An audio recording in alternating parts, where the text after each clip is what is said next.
Bonjour à tous et bienvenue pour cette nouvelle vidéo. Je me réjouis vraiment de passer ce petit moment avec vous. Ça fait quand même un certain temps effectivement que je commence à mettre des vidéos de plus en plus espacées. Vraiment, je vous avais expliqué que j'avais plus de difficultés en ce moment à trouver un temps et un endroit calme où je puisse le faire. Je vais essayer vraiment de m'appliquer pour le faire de plus en plus rapproché comme je le faisais avant. Alors avant toute chose, avant de vous raconter comment ça va et où est-ce que je suis encore et qu'est-ce que je fabrique, je vous souhaite une bienvenue vraiment à vous tous qui êtes tombés par hasard sur cette chaîne. Sachez que je partage avec vous ma façon de vivre le deuil. J'ai perdu ma sœur jumelle il y a bientôt 4 mois maintenant. J'ai passé 4 ans et 4 mois à l'accompagner dans sa maladie, dans ses périodes de guérison. Et c'est un peu tout ça que je partage avec vous sur cette chaîne. Alors vous êtes vraiment invités à regarder toutes les autres vidéos que j'ai pu poster jusqu'à présent. Je vous remercie de mettre un pouce sur ces vidéos. Moi ça m'encourage vraiment à partager mon ressenti, c'est très difficile.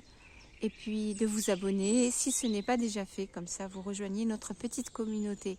Et je peux vous assurer que quand je lis vos messages, il y a certains d'entre vous qui me soutiennent vraiment depuis un certain temps, très régulièrement en plus. Ça fait du bien, vraiment ça fait du bien et j'espère que moi aussi je vous fais du bien en vous divertissant peut-être un petit peu avec ces vidéos. Voilà, c'est dit, donc un petit pouce sur la vidéo, un abonnement et hop c'est parti. Donc qu'est-ce qui se passe là? J'en suis à ma 4e semaine, j'ai démarré donc ma 4e semaine de Karma Yoga. Je suis en train de dire des bêtises, non c'est ma 3e semaine de Karma Yoga, ma 4e semaine à l'ashram de yoga. Donc, comment ça se passe? Ça se passe mieux. Objectivement, ça se passe mieux. Mais au niveau moral, c'est pas top en fait. Cette semaine, j'ai de nouveau des images de ma sœur qui reviennent et je souffre quand même. Parce que c'est ça que je voulais partager avec vous. C'est que je me suis dit, vous allez vous dire, elle est en train de plus en plus de laisser des vidéos sur ce qu'elle fait, ce qui se passe à droite, à gauche dans sa vie. Mais elle ne parle plus tant que ça de ses rencontres intérieures avec la personne qui est morte, la personne qui est partie, comment ça se passe. Et c'est quand même ça l'objectif de cette chaîne. C'était pour vous dire que si, la douleur est toujours là. Voilà, elle est toujours là. On est à bientôt 4 mois et la douleur est vraiment forte. Elle est toujours là. Et je sais que certains d'entre vous le comprennent très bien. Vous me l'écrivez dans vos commentaires. J'ai simplement eu un cauchemar. J'ai envie de vous le raconter. Je sais, ça peut paraître un peu niaiseux, comme disent les Québécois. Mais voilà, tout simplement, j'étais en train de rêver que dans mon rêve, ma soeur était avec moi. Et puis, il y a un moment donné, elle est debout et elle marche un petit peu en vacillant sur ses jambes. Et elle me prend dans ses bras et je m'aperçois qu'elle est debout et qu'elle marche. Et là, tout d'un coup, je vois que j'ai un sentiment de joie énorme où je lui dis, mais mon Dieu, c'est incroyable. Mais en fait, je suis en train de guérir. Et elle me sourit avec un petit sourire et elle me dit, mais oui, je suis debout, regarde, j'arrive à marcher. Parce que si vous avez suivi les vidéos que j'ai postées, notamment quand j'explique qu'est-ce qui lui est arrivé à ma sœur, elle ne pouvait plus du tout tenir sur ses 2 jambes. Elle avait une métastase à l'os de la hanche du bassin. Et la dernière année de sa vie, elle l'a passée complètement alitée sur le ventre, quasiment. Donc, je la vois dans ce rêve où elle est debout et je la vois un peu vacillante et fragile, mais vraiment debout et avec ce sourire incroyable. Et mon cœur bondit de joie. Et là, elle me regarde et elle me dit, tu sais, j'ai vraiment envie d'aller au soleil et j'ai envie d'aller à Rabat. Donc, encore une fois, dans mes vidéos, vous avez vu que ma sœur jumelle et moi, nous sommes nés à Rabat au Maroc et j'ai passé les 2 premiers mois de mon deuil là-bas. Ça m'a fait du bien et là, elle me dit dans son rêve, dans mon rêve, j'ai envie d'aller là-bas, j'ai envie d'aller au soleil et moi je la regarde et je regarde ses jambes et je lui dis, mais ça y est, maintenant on peut y aller. Parce qu'on pouvait pas y aller tant qu'elle était alitée, complètement dans un état vraiment très dégradé. Et là je la vois, je lui dis, mais c'est génial, ça veut dire que ça y est, on est libre maintenant. Et il n'y a que du merveilleux qui vient devant nous. Et puis, vraiment, pour moi, je voyais la guérison. Et je la regarde comme ça et elle me dit, oui, mais j'ai pas envie d'y aller toute seule. Est-ce que tu veux venir avec moi? Et là, je la regarde, je lui dis oui. je vais venir avec toi. Parce que dans notre histoire, et ça je m'en veux évidemment beaucoup, il y a une période où elle m'a demandé à aller au Maroc. Elle voulait que je l'accompagne, elle ne voulait pas y aller toute seule.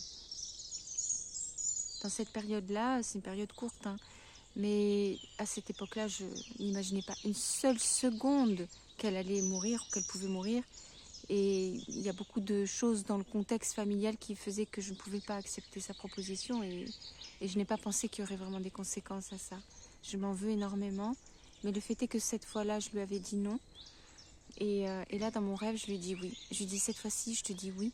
On y va toutes les deux. Et je resterai le temps que tu veux. Le temps qui est nécessaire pour que tu te sentes bien. Et moi, dans mon rêve, je me vois lui dire ça.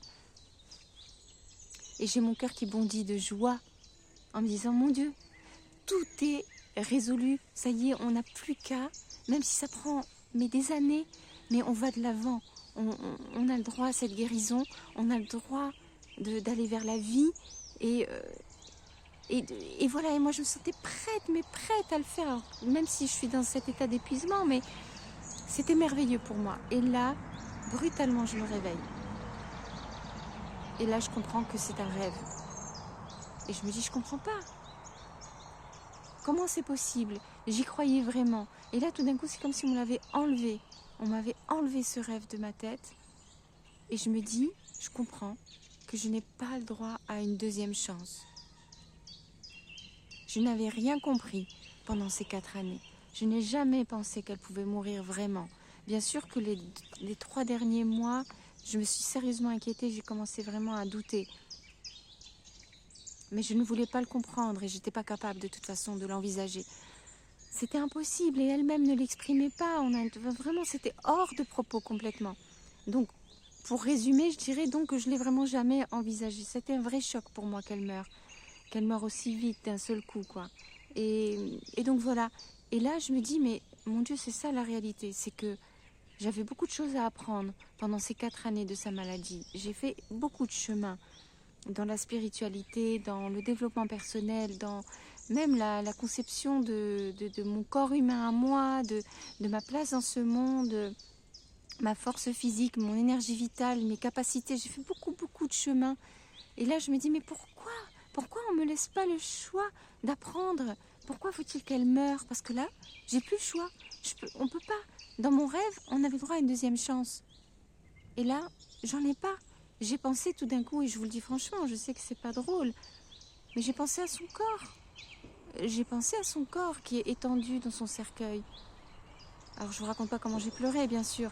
J'ai pensé à son corps et je me suis dit, mais qu'est-ce que tu veux faire là? J'ai beau rêver, imaginer, prier, faire tout ce que je veux. Elle ne peut pas revenir avec ce corps-là. Parce que ce corps-là, lui, il n'est pas resté en état statique. Entre guillemets, il est vivant. Dans le sens, il retourne à un état... Enfin, ça ne s'arrête pas un corps. D'accord, il y a l'âme qui ne l'habite plus, qui n'est plus à l'intérieur. Mais lui, le corps, il continue son cycle. Donc je voyais ça dans ma tête et c'était affreux.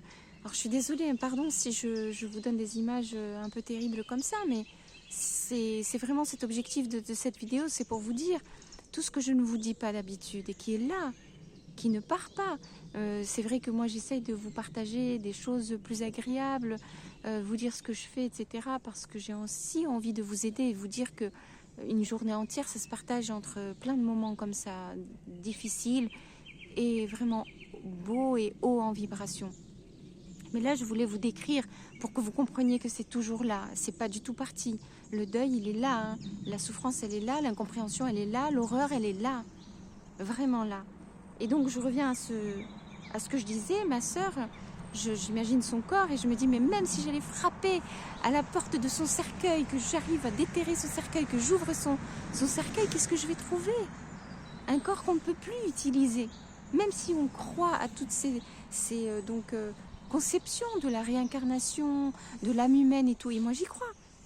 Mais on ne peut pas faire quelque chose avec un corps humain qui n'a plus l'essence vitale de l'âme. On ne peut plus. Donc je me disais, mais c'est vraiment foutu.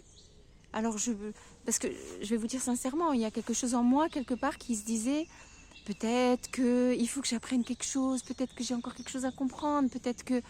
On me teste là-haut, il y a mes anges gardiens, je ne sais qu'est-ce que c'est, mais on me demande de continuer mon chemin, de pas, bref, d'apprendre et de rester patiente. Mais derrière, pourquoi? Parce que dans tous les cas, elle ne peut pas revenir sous cette forme-là. Alors oui, vous allez me dire, il y a tout le côté de, elle revient sous une autre forme, est-ce qu'on peut communiquer, elle dans sa dimension, moi dans ma dimension. C'est tout un sujet, évidemment, que j'aborde vous verrez dans la série Spiritualité, j'aborde quand même un peu ces questions-là.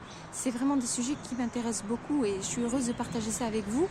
Et j'espère en retour que vous serez d'accord pour me faire vos commentaires. Il y en a beaucoup qui le font et j'apprécie d'ailleurs tous les commentaires, ceux qui vont dans le sens de ce que je dis et même ceux qui ne vont pas dans le sens de ce que je dis. J'apprécie beaucoup que vous preniez ce temps-là. Donc je ne vais pas aborder ça maintenant, mais disons que l'idée, c'est de se dire, si je ne pense pas à cette autre forme, cette énergie, à qu'est-ce qu'on devient après la mort, est-ce que ça existe, ou etc. Là, tout concrètement, son corps est définitivement perdu. Pour nous deux, notre relation de gémellité, il est totalement perdu. Je ne peux plus la serrer dans mes bras. Je ne peux plus la voir physiquement. Je ne peux plus. Et vous savez, dans ce rêve, elle était plus jeune. Elle était plus jeune. Elle était fraîche, je ne sais pas comment vous dire. Et quand je me suis réveillée, je termine l'histoire, je pleurais, c'était le matin. J'ai allumé mon téléphone, comme d'habitude, parce que j'ai besoin de récupérer le planning de la journée de Karma Yoga. Je regarde, et en fait, avant, évidemment, d'ouvrir quoi que ce soit, je reçois une proposition de Google sur mon téléphone qui me fait sélection de photographies, voulez-vous voir? En fait, j'ai pas fait exprès, mais j'ai juste appuyé dessus sans faire exprès, et là, j'ai la photo de ma sœur. Et il me l'a pas fait, je veux dire, tous les matins, j'ouvre mon téléphone, tous les matins. Pas une fois, j'ai eu ça. Et là, je vois la photo de ma sœur. Et c'est une photo qui est magnifique, où elle est plus jeune. Elle était en voyage au Costa Rica. Elle est très détendue. Elle sourit, elle est bronzée. Elle est en train de boire avec une paille une noix de coco. Le jus de l'eau de coco dans une noix de coco. Et on la voit, elle est apaisée. Elle sourit, mais sans exagération. Juste un moment de paix, de bonheur. Et qu'elle partage comme ça. Et c'est cette photo-là que j'ai en face de moi. Et là, je sais que c'est elle. Elle m'envoie cette photo-là. Et là, c'est vrai, j'ai envie de dire, mais qu'est-ce qu'on fait? Dis-moi, qu'est-ce qu'on fait? Je ne te vois plus, je te vois parce que tu m'as envoyé cette photo, d'accord? Mais qu'est-ce qu'on fait? Ton corps, il est dans le cercueil, moi je suis là. Comment on fait pour se rejoindre là? Et c'est vrai, je vous le dis franchement. Et je pense qu'il y a certains d'entre vous qui me comprendront. Il y a des moments, j'ai envie de dire, mais pourquoi je ne viens pas avec toi? Pourquoi dans ces cas-là? Puisque tu ne peux pas revenir dans ma dimension à moi, qu'on ne peut pas se serrer dans les bras l'une l'autre. Pourquoi dans ces cas-là, moi je ne peux pas aller là où tu es? Et là où tu es, on pourra se serrer dans les bras. Je me suis dit, mais non, on n'aura pas de corps humain, donc on ne pourra pas se serrer dans les bras. On fait comment pour se serrer quand on est une énergie? Je ne sais pas, encore une fois, c'est un autre sujet, mais c'est vrai que j'ai ça en tête. Pourquoi est-ce que ce n'est pas moi qui vais la rejoindre? Pourquoi on ne peut pas rester toutes les deux ensemble? Voilà, c'est dur, hein, c'est très dur. C'est très très dur. J'ai tellement d'amour pour elle. J'ai tellement d'amour et tellement de regrets. Oui, je sais que c'est mal de dire ça, mais tellement de regrets parce que pendant ces 4 ans, je n'ai pas pensé qu'elle allait mourir. Je me suis agitée dans tous les sens pour faire des tas de choses parce que je pensais qu'elle allait guérir et que c'était nécessaire. Et j'ai fait de mon mieux, évidemment. Et ça aussi, c'est encore un sujet que j'espère pouvoir aborder avec vous pour vous dire vraiment ce que j'ai fait de ce que j'ai pas fait. Mais en attendant, vous avez quand même la série d'introduction et qui vous explique un peu ce qui s'est passé dans notre histoire à toutes les deux. Je vous invite vraiment à écouter ces vidéos. Je ne les refais pas là maintenant parce qu'elles donnent quand même un aperçu de ce qui s'est passé pour nous. Et voilà, maintenant je suis là. Alors c'est vrai que vous parler à vous me fait du bien. Parce que je sais que vous êtes là. Et je sais que vous-même, vous avez le cœur déchiré. Que vous-même, vous devez chaque jour gérer ces moments de désarroi total qui vous prennent à la gorge. En vous disant, mais qu'est-ce qu'on fait là? Peut-être que vous avez des enfants, une famille, d'autres personnes qui comptent sur vous. Moi, j'ai ma famille, effectivement. Mais ma famille gère très très bien la vie sans moi. C'est pas qu'ils veulent que je meure, pas du tout. Ils sont extrêmement compatissants et aimants. Mais ce n'est pas les mêmes responsabilités, je suppose que vous en avez, qui font que ça vous ramène à la raison tout de suite. Mais moi, comprenez, moi, je suis là, au milieu de la nature, je suis dans un ashram de yoga et je me dis qu'est-ce que je fais là alors que je pourrais aller la rejoindre et je pourrais la prendre dans mes bras. En tout cas, c'est ce que j'imagine. Et pour le moment, je n'ai pas la capacité de communiquer plus que ça avec elle. J'ai des signes,